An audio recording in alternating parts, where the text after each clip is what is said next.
explore the American West, where heroes are made of both lawmen and the lawless. There's a story of a man as tough as Billy the Kid, as good with a gun as Wild Bill Hickok, and as fast as a horse on the Pony Express. He was like the Michael Jordan of frontier lawmen. He could whip any two men with his bare hands. At 6'2", Deputy U.S. Marshal Bass Reeves was as imposing as his mustache. So strong it was said if he spit on a brick it would shatter.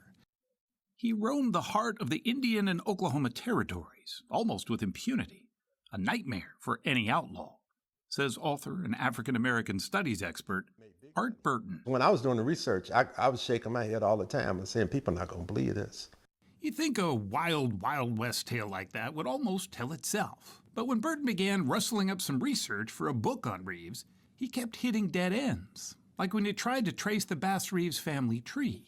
A lady answered the phone, and she said she had never heard of him. I said, well, he's an African-American who was a deputy U.S. Marshal. And she was very kind about it. She said, sir, I'm sorry, we did not keep black people's history here.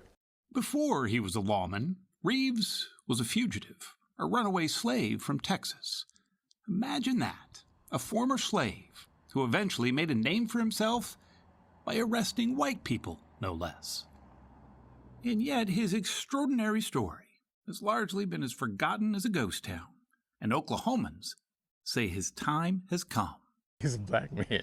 I mean, he's the stuff of legend. I cannot imagine him being white and having the kind of career he had and it not be a major motion picture already, maybe several times over. Bass Reeves lived to be 71, spending his final years in the frontier town of Muskogee.